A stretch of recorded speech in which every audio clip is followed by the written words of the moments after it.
اللهم صل على سيدنا محمد يا رب صل وسلم دائما ابدا على حبيبي. اکثر کیا 100% دیکھا ہے جو فوجی لوگ ریٹائر ہونے کے بعد بھی بڑی زبردست زندگی گزارتے ہیں, سست نہیں ہوتے. میں نے کم از کم اپنی زندگی میں کسی اپنے رشتہ داروں میں بھی, ہمارے بہت سے لوگ فوج میں, جاننے والوں میں بھی, دوستوں میں بھی, ایک چیز ہے کہ سستی نہیں ہوتی. وجہ کیا ہے کہ صبح اٹھنا, دوڑنا, بھاگنا. ہمارے ایک رشتہ دار کمیشن آفیسر گئے آرمی میں, تو ان کا خیال یہ تھا کہ زبردست حساب کتاب ہوگا, تو ٹریننگ کے دوران بہرحال جوس نکل آتا ہے. تو ہمارے کوئی جب رشتہ دار ان سے ملنے کے لیے جاتے نا تو بڑے خوش ہوتے ہیں کہ یار تھوڑی دیر کے لیے ہمیں سکون ملتا ہے. ورنہ کہتے ہیں اصول یہ ہے کہ اگر آفیسر نے کہا نا یہ چیز لے کر آؤ, تو چل کے جانے کی اجازت نہیں تھی, بھاگ کے جانے کا آرڈر تھا. دوڑ کے جاؤ, دوڑ کے لے کر آؤ. اگر گھر میں بچوں کو بھی یہی اصول بنا دو, انسان کے بچے بنیں گے کہ نہیں بنیں گے؟ آپ اپنے کسی بچے کو انڈے لینے کے لیے بھیجو, آپ جن انڈے لینے کے لیے بھیجا تھا جب وہ آئے گا تو ان انڈوں سے چوزے نکل چکے ہوں گے, اگلی نسل کے انڈے لے کر آ رہا ہوگا. وہ حقیقت ہے. انڈوں کے ریٹ چینج ہو چکے ہوں گے جب وہ واپس آتا ہے نا. جن انڈوں کے حساب سے آپ نے پیسے دیے تھے نا, وہ ریٹ کیا ہو چکے ہوں گے, چینج ہو چکے ہوں گے. وہ اتارو گے آلو تو اتنے روپے کلو ہیں, آدمی کہے گا یار میں نے تو اس حساب سے بھیجا تھا. بھائی وہ ٹائم اتنا ہو چکا ہے, ایسے سست چل رہے ہیں. میں تو نوجوانوں کو دیکھتا ہوں, پارک میں دیکھتا ہوں نوجوانوں کو کیسے چل رہے ہوتے ہیں. میں ان سے کہتا ہوں بھائی ایسے تو آپ گھر کے صوفے پہ چل لیتے, زیادہ اچھا تھا. نہ چل سکتے ہیں نہ دوڑ سکتے. یہ حکومت کی نہیں ہے, یہ کس کی ہے؟ یہ والدین کی ذمہ داری ہے. اکثر میں اس موقع پر ایک واقعہ سناتا ہوں. ہم دارالفتاء والارشاد ناظم آباد میں پڑھا کرتے تھے نا, تو ہمارے سامنے ایک بیکری تھی, اس میں پنجاب کے لوگ تھے, لاہور کے. پتہ ہے آپ کو پنجاب کے لوگ کاروبار کے معاملے میں سست نہیں ہوتے, یہ میں نے دیکھا ہے. کاروبار میں وہ ہٹو بچوں, کیونکہ سست آدمی تو بزنس کر ہی نہیں سکتا نا. ایک صاحب پڑھے ہوئے تھے نا ایک مدرسے میں, ایسے لیٹے ہوئے تھے یوں کر کے. میں جب بھی جاتا وہ اس طرح مجھے نظر آتے لیٹے ہوئے. تو ایک دن مجھے لیٹے لیٹے کہنے لگے کہ مفتی صاحب آپ پتہ نہیں کیسے 4 شادیوں کی بات کرتے ہو, ہمیں تو کوئی دوسری کے لیے نہیں ملتا. تو میں بھی ان کی ساتھ والی کرسی پہ نا ایسے لیٹ گیا یوں کر کے. میں نے کہا اس کنڈیشن میں آپ کو پہلی مل گئی, اس پہ اللہ کا شکر ادا کرو, کیونکہ میں جب بھی آتا ہوں آپ کو میں یوں ہی لیٹا ہوا دیکھ رہا ہوں. میں نے کہا اس کے لیے ایسے تھوڑی ہوتا ہے بھائی, اس کے لیے تو دھکے کھانے پڑتے ہیں, اور بسکٹ کو چائے میں ڈبو ڈبو کے کھانے سے احتراز کرنا پڑتا ہے, رشتے مانگنے جانا پڑتا ہے, دفتروں میں جانا پڑتا ہے. بیٹھے بیٹھے تھوڑی ہو جاتی ہے. شادی دفتروں میں جاؤ, ادھر جاؤ ادھر جاؤ, پتہ کرو, بیوہ عورتیں, طلاق یافتہ عورتیں, وہ گھومو پھرو, چلو پھرو. لوگ بھی ترس کھائیں گے کہ یار دے دو اس بیچارے کو. تو میں نے کہا آپ جب بھی آؤ ادھر لیٹے ہوئے, یار شادی نہیں ہو رہی. میں نے کہا اس سے جو ہے وہ بھاگ جائے گی, کرتا ہی کچھ نہیں ہے, پڑا رہتا ہے. ہمارے ان کی میں وہ بیچارے تو شاید میں نے بیچاروں کا سمجھ نہ جائیں کہ کس کی بات ہو رہی ہے. اللہ تعالیٰ ان کے درجات بلند کریں. انشاءاللہ کوشش ہوگی کہ نہیں سمجھیں وہ, ٹھیک ہے نا. ہمارے نبی صلی اللہ علیہ وسلم نے بزدلی سے پناہ مانگی اور سستی سے پناہ مانگی ہے. اللہم انی اعوذ بک من الکسل, اے اللہ میں تیری پناہ مانگتا ہوں سستی سے. سست آدمی ہر جگہ ناکام ہے اور چست آدمی ہر جگہ کام. ہر ایک کو اچھا لگتا ہے چست آدمی, ایکٹیو آدمی, وہ خوش مزاج بھی ہوتا ہے. تو ایکٹیو رہا کرو. اور ایکٹیو بننے کے نسخے کیا ہیں وہ میں اکثر بتاتا رہتا ہوں, میرا موضوع بالکل ہٹ جائے گا. ایکٹیو بننے کا سب سے بڑا نسخہ ہے کہ صبح جلدی اٹھ کے جاگنگ کرو. یہ پوستیوں کی طرح 11-12 بجے تک مت سو. صبح اٹھو, آج کل تو سردیاں, فجر سے پہلے جاگنگ کر لو, بھاگو. نہیں آتا تو میرے پاس آؤ, میں بھگاؤں گا آپ کو. ایک دفعہ میں نے ایسے ہی کیا, 3 دن کی ورکشاپ کروائی, اس کا نام رکھا ڈیجیٹل خانقاہ. میں نے کہا ہماری خانقاہ ہے, ویسے تو خانقاہ میں اللہ اللہ بھی ہوتا ہے, یہاں اللہ اللہ بھی ہوگا, تہجد بھی ہوگی, لیکن تمہارے باپ کو بھی بھاگنا پڑے گا, کیونکہ یہ سست آدمی شریعت میں نہیں ہے. تہجد پڑھ رہے ہو, دعا مانگ رہے ہو, وہ صحیح, لیکن اگر آپ سست ہو تو یہ دیندار آدمی اسلام کو بدنام کرے گا, سمجھ رہے ہیں. نہیں آ رہی بات سمجھ میں؟ جب لوگ دیکھیں گے نمازی بھی ہے, تہجد گزار بھی ہے, لیکن سست ہے, تو اس سے بدنام نمازی ہوں گے کہ نہیں ہوں گے؟ لوگ کہیں گے یار یہ دنیا دار اتنے ایکٹیو ہوتے ہیں اور یہ نمازی کیسے ہوتے ہیں؟ تو میں نے 3 دن کا ایک ورک شاپ کروائی, اس میں لوگوں سے فیس لی, اس لیے کہ ان کے مصارف ہم اپنی جیب سے تھوڑی کھلائیں گے آپ کو, اتنے بھی ہم نیک نہیں ہیں کہ تمہارے فائدے کے لیے اپنی جیب سے میں کھلاؤں, میرے کیا لگتے ہو بھائی آپ. اور جس چیز پہ انسان کا اپنا پیسہ خرچ نہ ہو اس کی دل میں قدر بھی نہیں آتی. فری کا لنگر ہوتا تو پورا کراچی آ جاتا. ہم نے کہا فری کا لنگر نہیں ہے, کنٹری کلب وہ ہم بک کرائیں گے, 3 ٹائم کا کھانا وہ بھی آپ کے خرچے پہ ہوگا, کنٹری کلب کے کمروں کا کرایہ بھی آپ کے خرچے پہ ہوگا. سمجھ رہے ہو؟ تو آپ جب اپنے خرچے پہ انسان آتا ہے تو فائدہ ہوتا ہے. تو ان کو ہم نے 4 بجے بھگایا, تو ایسے ایسے کیس سامنے آئے نا, میں حیران ہو گیا. پہلے تو میں نے خود تھوڑی سی ٹریننگ کر لی, کیونکہ مجھے بھی بہت دن ہو گئے تھے بھاگے ہوئے. میں نے کہا ایسا نہ ہو میں ہی نہ بھاگ سکوں. تو میں نے پہلے پارک میں, شیخ پہلے خود تو سیدھا ہو جائے نا کیونکہ مجھے بہت دن ہو گئے تھے بھاگے ہوئے. تو میں نے پہلے دیکھا میرا اسٹیمنا برقرار بھی ہے یا نہیں ہے. تو میں نے اس سے 1 دن پہلے پارک میں دوڑا, تو اللہ کا شکر ہے سیٹ تھا. میں نے کہا اپنی سیٹنگ صحیح ہے. تو پھر ہم نے ان کو کہا چلو بھی صبح 4 بجے, وہ بھاگ ہی نہیں رہے, چل رہے ہیں. میں نے کہا بھائی یہ میں اس لیے آپ کو بتا رہا ہوں آپ بھی ایسا کرو. میں نے کہا بھاگو یار. کہہ رہے نہیں بھاگا جا رہا. میں نے کہا تھوڑا سا تو بھاگو یار, 2 قدم تو بھاگو. 2 قدم بھاگو گے, پھر کل 3 ہو جائے گا, پرسوں 4 ہو جائے گا, اور آہستہ آہستہ انسان میں اسٹیمنا بنتا ہے نا. میں نے ہمارے کلاس میں ایک بہت باریک سا لڑکا تھا, بہت ہی دبلا, کہنا دبلے پن کی توہین ہے, باریک تھا وہ. تو میں نے اسے کہا جم جاؤ, کھاؤ پیو, آپ پہ ماس چڑھ جائے گا نا, تھوڑا جان پکڑو گے. وہ کہہ رہا ہے مجھ سے تو جم میں ویٹ ہی نہیں اٹھتا. میں نے کہا 1 کلو کا ویٹ اٹھا لو. کہہ رہے نہیں وہ بھی نہیں اٹھتا. یہ میں آپ کو واقعہ برائے واقعہ نہیں ہے, یہ سمجھانے کے لیے کہ کچھ تو کر بھائی, جتنا تیرے اندر استطاعت ہے کچھ تو کر, کچھ تو ہل. آج تھوڑا سا ہلے گا, کل تھوڑا اسٹیمنا. یہ جو جم میں اتنے بڑے بڑے ویٹ اٹھا رہے ہیں, کوئی پیدائشی تھوڑی اٹھا کے پیدا ہوئے تھے یہ, کہ جب دنیا میں آئے تو اتنا بڑا ویٹ اٹھا کے اماں نے کہا یہ تو بڑا ماشاء اللہ بلڈر ہے. آہستہ آہستہ ہوا نا. تو جب وہ طالب علم کی سمجھ میں ہی نہیں آ رہا, میں نے کہا ایک تنکا لو, اس کے دونوں طرف قمیص کا بٹن لگاؤ, یہاں سے شروع کرو. تنکا لو جھاڑو کا, قمیص کے دونوں طرف کیا لگاؤ, بٹن, اس سے ویٹ اٹھانا شروع کرو.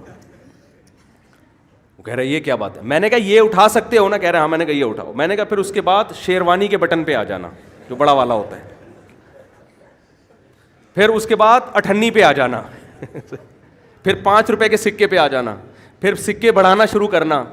میں نے کہا انشاءاللہ ایک دن آپ 50 کلو کا ویٹ بھی اٹھاؤ گے. لیکن یہ جو باریک ہے نا اتنے کہ پتہ ہی نہیں چلتا, صرف قمیض آ رہی ہے, یہ اس کے اندر بندہ بھی ہے.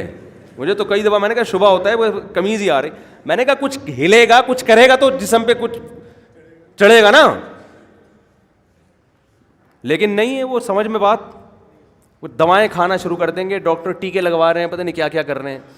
تو سست آدمی کے مقدر میں اللہ نے میرے بھائی ناکامی لکھی ہے. دنیا میں کامیاب ہمیشہ کون ہوتے ہیں؟ چست لوگ. تو اب مسئلہ یہی ہے کہ یہاں بھی عقل اور دل کا کیا ہوتا ہے؟ جھگڑا ہوتا ہے.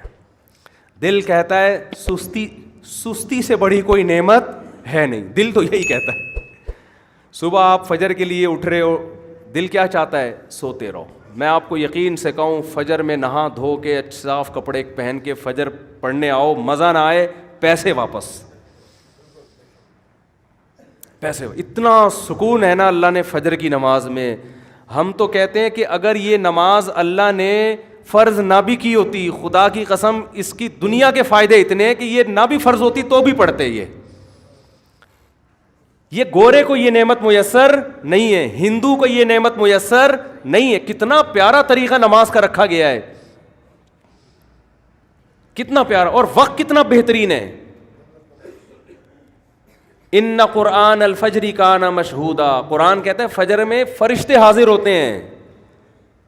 ایسا مبارک وقت ہے, روحانی سکون ملتا ہے انسان کو. کوئی روٹین ہی نہیں ہے. ہم تو گوروں پہ حیران ہوتے ہیں ان کی زندگی میں سکون کیسے آئے گا. رب ہی نہیں ہے جس کی زندگی میں, خدا ہی نہیں ہے. یہ تو انسان کی نیچر ہے خدا کی عبادت کرنا. تبھی تو آپ دیکھو جن کو صحیح خدا نہیں ملا انہوں نے پتھروں کو معبود بنا کے پوجنا شروع کر دیا. کوئی گائے کو خدا بنا رہا ہے, کوئی چوہے کو بنا رہا ہے, کوئی بندر کو بنا رہا ہے. کیوں؟ اس لیے کہ جب صحیح خدا نہیں مل رہا تو وہ خدا تو چاہیے انسان کو. تبھی دنیا کی ہر قوم میں کوئی نہ کوئی خدا ہے, چاہے وہ سچا ہو یا جھوٹا ہو, ہے ضرور. یہ تو اب ایتھیس لوگوں نے آ کے خدا کا انکار کرنا شروع کیا, اور جس کا نتیجہ یہ ہے کہ خودکشی کا ریشو سب سے زیادہ ایتھیس لوگوں میں ہے, کیونکہ ڈپریشن کے سب سے زیادہ مریض وہ بنتے ہیں. تو ہمارے رب نے کتنا اچھا طریقہ, پھر ہمیں صاف ستھرا ہو کے حکم ہے نماز کے لیے آنے کا. دنیا کے کسی مذہب میں اس طرح صفائی کے ساتھ عبادت نہیں ہے. ہمارے نبی مسواک سرہانے پہ رکھ کے سوتے, جیسے ہی صبح اٹھتے سب سے پہلے دانتوں کی صفائی, ناک کو صاف کرتے پانی ڈال کے, دانت صاف کرتے. آپ برش کریں, مسواک کریں, پھر وضو کریں یا غسل کر لیں. اور کراچی والوں کے لیے ایک چھوٹی سی بات, دیکھو کراچی میں اتنی سردی نہیں پڑتی کہ آپ کو پانی گرم کرنا پڑے نہانے کے لیے. مجھ سے لوگ کہہ رہے ہوتے ہیں مفتی صاحب کراچی میں دسمبر میں ہو یا جون میں ہو کبھی آپ نے سویٹر نہیں پہنا, تو کراچی میں اتنی سردی نہیں ہوتی کہ آپ کو جیکٹ یا سویٹر کی ضرورت پیش.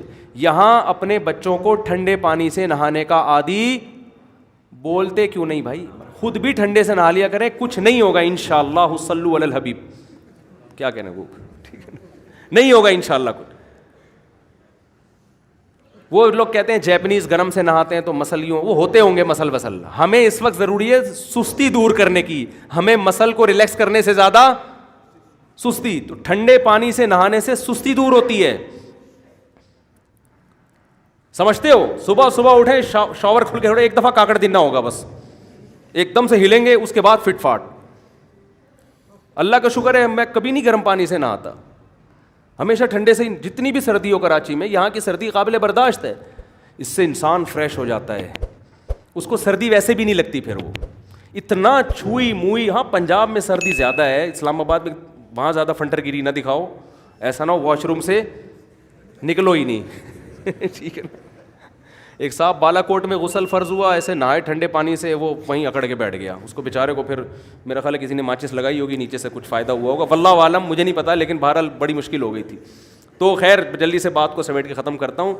یہ سب سستی دور کرنے کے طریقے بتا رہا ہوں کیونکہ ہمارے مذہب کا حصہ ہے, نبی نے پناہ مانگی ہے, اور سستی دور کیے بغیر دنیا میں انسان کچھ بھی نہیں کر سکتا. صبح ٹھنڈے پانی سے نہاؤ, دیکھو کاکڑ. ہاں ایک بات کا خیال کریں, ٹھنڈے پانی سے نہا کے تولیے سے جسم کو پہنچے بہت اچھی طریقے سے, پانی کے اثرات چھوڑے نہیں. انسان بیمار ٹھنڈے پانی سے نہانے سے نہیں ہوتا, وہی پانی جسم پہ لگاؤ, پھر آپ کپڑے پہن کے باہر نکل آئے تو پھر بیمار ہونے کا بہرحال خطرہ ہوتا ہے. تو ٹھنڈے پانی سے نہائیں. کاکڑ دننا ایک دفعہ ہو. کاکڑ دننا تو سمجھتے ہیں نا, قوالی جب شروع ہوتی ہے نا تو شروع میں آہستہ آہستہ چل رہی ہوتی ہے, اس میں قوالوں جو سامعین کو مزہ نہیں آتا, پھر ایک دم کاکڑ دننا ہو جاتا ہے. کاکڑ دننا کاکڑ. تو ٹھنڈے پانی میں یہ ہوتا ہے کہ پہلا شاور ہی کاکڑ دننا کر دیتا ہے. ٹھیک. آپ تجربہ کریں, بالٹی سے نہا رہے ہیں تو پہلا مگا آپ کو تڑپائے گا, اس کے بعد پھر مزہ آئے گا انہی مگوں میں. تو اس سے سستی دور ہوتی ہے, اور ٹھنڈے پانی سے نہائیں گے بھوک بھی زیادہ لگے گی. آپ تجربہ کر کے دیکھ لیں, جسم فریش ہو جاتا ہے. لیکن بہرحال اپنی ذمہ داری پہ کریں, مجھے نہیں پتا آپ کون کتنا چھوئی موئی ہے. تو صبح دوڑیں بھاگیں, دل نہیں کرے گا لیکن دل کے خلاف چلنا ہے. عقل کہتی ہے بھائی چل لے, کچھ بھاگ لے, کوئی ہل لے, ورنہ کل پھر ڈاکٹروں کی دوائیں کھانی پڑے گی جو کھا رہے ہوتے ہیں لوگ, پھر پرہیز کرنے پڑیں گے بہت سارے. تو عقل اور دل کا مقابلہ ہے. تو قرآن کہہ رہا ہے انسان کی میٹیریل میں جلد بازی شامل ہے, تو جس کا لیکن اللہ نے اس جلد بازی کو کنٹرول کرنے کے لیے دماغ میں ایک عدد عقل بھی پیدا کر دی. اب جلد بازی یہ کہتی ہے کہ جلدی سے یہ فائدے حاصل کر لو, بس اس کے انجام کو نہ دیکھو. شراب والا کہے گا یار شراب پی لو, انجام کو نہ دیکھو, حالانکہ اس کا دنیا کا انجام بھی برا, آخرت کا انجام بھی برا. نماز کا ٹائم ہوگا, آپ کا دل چاہے گا سوتے رہو, نیند بڑی مزیدار ہے, لیکن آپ کو پتہ ہے اس کا دنیا کا انجام بھی خراب اور آخرت کا انجام بھی خراب. دنیا میں رزق کی برکت اللہ چھین لیتا ہے بے نماز, چہرے کی رونق اللہ چھین لیتا ہے, صحت چھین لیتا ہے اللہ تعالیٰ.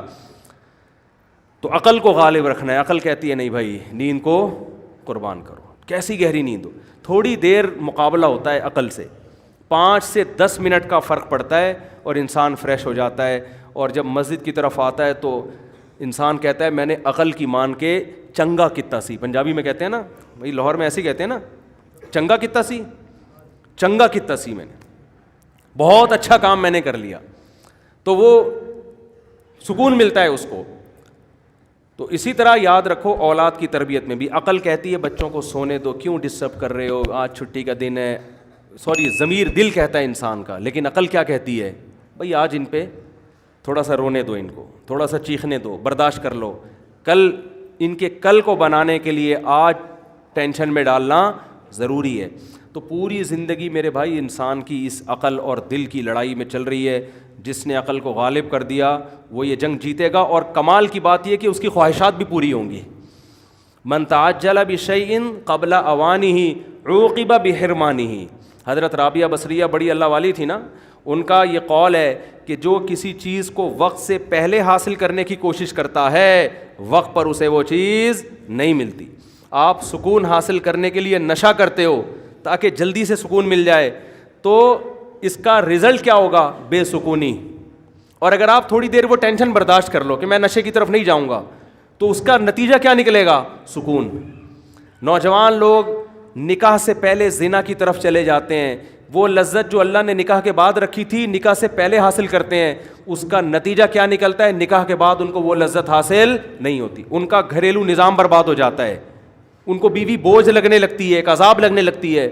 جو پاک دامنی کے ساتھ زندگی گزارتا ہے اس کی ساری سوچیں کہاں اللہ لے کر جاتے ہیں, وہ زوجہ کی طرف, وہ محبت کرتا ہے. زانی کی جو سوشل لائف ہے وہ برباد ہو جاتی ہے, اور بڑھاپا پھر بہت خطرناک گزرتا ہے, بڑھاپا بہت خطرناک گزرتا ہے. لیکن جوانی میں اپنے آپ کو کنٹرول کر لیا, حلال پر قناعت کر لی, اس سے آپ کا نظام گھر کا اچھا, بچے آپ کے فرما بردار. بتاؤ بچوں کو جب پتہ چلتا ہے میرا باپ 2 نمبر آدمی ہے, وہ بچہ اپنے باپ میں بزرگی دیکھے گا, وہ بچہ اپنے باپ کا احترام کرے گا. وہ تو کہتے ہیں میرا ابا لڑکیوں کا ٹھرکی تھا, وہ نہیں کرے گا. لیکن جن لوگوں نے پاک دامنی کے ساتھ وقت گزارا اور اپنی توجہ اپنی زوجہ تک رکھی, ادھر ادھر نظریں نہیں ماری, بچوں کو بھی احساس ہوتا ہے میرے والد 1 نمبر ہے, کبھی نظر نہیں اٹھاتے, شرافت کی شہرت ہو جاتی ہے, ہر چیز چھپتی نہیں ہے, اللہ پھیلا دیتے ہیں اس کو, وہ بھی پاک دامنی والی زندگی گزاریں گے. لیکن کنٹرول کرنا پڑتا ہے, تو اپنی کنٹرولنگ پاور کو بڑھاؤ میرے بھائی. اس کا نبی نے بھی طریقہ بتایا, روزے رکھ کے. روزے سے بڑا فائدہ ہوتا ہے, پیر جمعرات کا روزہ. اگر آپ کے لیے پیر جمعرات کا مشکل ہے تو ہفتے میں کسی بھی دن 2 روزے رکھ لیں, مہینے میں 3 روزے رکھ لیں. روزہ رکھنے سے بھی انسان کی کنٹرولنگ پاور بڑھتی ہے, بہت فائدے ہوتے ہیں انسان کو. تو کھانے پہ کنٹرول ہو جاتا ہے اس کو, صحت کا بھی فائدہ, آخرت کا بھی فائدہ. تو اپنے آپ کو اپنی خواہشات کے خلاف لے کے ہم نے چلنا ہے, اس کا عادی بنائیں اپنے آپ کو. سمجھ رہے ہیں, آپ اپنی مرضی سے نہیں اٹھیں گے, آپ اٹھیں اس وقت جب اللہ آپ کو اٹھانا چاہتا ہے. سمجھتے ہیں؟ تو یہ اس سے زندگی میں سکون آئے گا, خوشیاں آئیں گی, بہاریں آئیں گی, چہرے پہ رونقیں آئیں گی. نہیں تو میرے بھائی جو پوستیوں کی طرح زندگی گزر رہی ہے, ایک دن ایک اعلان ہوگا ایک اور پوستی کا آج جنازہ ہے, معذرت کے ساتھ. وہ ایسا سویا کہ اب پولیس بھی اس کو نہیں اٹھا سکتی. مر تو سب رہے ہیں, ہم نے بھی مرنا ہے, آپ نے بھی مرنا ہے, سب نے مرنا ہے. کوئی اچھا کر کے مر جائے تو میرا خیال ہے اچھی بات ہے. کچھ لوگ دعا کر لیں گے, آپ کی اولاد دعا کر لے گی آپ کے لیے, اور اولاد پیدا کرنے میں بھی سستی نہ کریں معذرت کے ساتھ. اس کا بھی بہت نقصان ہے. پیچھے دعائیں مانگنے والے مارکیٹ سے کیا ہوں گے, شارٹ ہوں گے. بچے زیادہ ہوں گے, ایک آدھ ایسا ہو سکتا ہے نکل آئے جو بخشوا دے آپ کو, اتنی دعائیں مانگے. تو سستی تو ہے ہی نہیں نا اسلام میں. سمجھ رہے ہو؟ اللہ تعالیٰ ہمارے اندر چستی پیدا فرمائے اور گناہوں سے بچنے کی ہم سب کو توفیق عطا فرمائے. من شرور انفسنا ومن سیئات اعمالنا من يهده الله فلا مضل له ومن يضلل فلا هادي له ونشهد ان لا اله الا الله وحده لا شريك له ونشهد ان محمدا عبده ورسوله صلی اللہ تعالی علیہ وعلى آلہ واصحابہ وبارک وسلم تسلیما کثیرا کثیرا. اما بعد فاعوذ باللہ من الشیطان الرجیم. بسم اللہ الرحمن الرحیم. یا ایہا الناس اتقوا ربکم الذی خلقکم من نفس واحدۃ وخلق منها زوجها وبث منهما رجالا كثيرا ونساء واتقوا الله الذي تساءلون به والأرحام إن الله كان عليكم رقيبا. وقال تعالى يا أيها الذين آمنوا اتقوا الله وقولوا قولا سديدا يصلح لكم أعمالكم ويغفر لكم ذنوبكم ومن يطع الله ورسوله فقد فاز فوزا عظيما. وقال النبي صلى الله عليه وسلم النكاح من سنتي وقال فمن رغب عن سنتي فليس مني. وقال النبی صلی اللہ علیہ وسلم تزوجوا الودود الولود فإنی مباہی بکم الامم وقال النبی صلی اللہ علیہ وسلم تزوجوا ولا تکونوا کرہبان النصارى. سید حسن سراج، حسن نام ہے جناب سید حسن سراج ول سید اطہر سراج پرویز. میں نے آپ کا نکاح 1.5 لاکھ مہر میں لائبہ ہارون بنت ہارون رشید سے کیا. آپ نے اس نکاح کو قبول کیا؟ تھوڑا سا زور سے. جزاک اللہ جی. اچھا بھائی عبد النعیم آپ ہیں.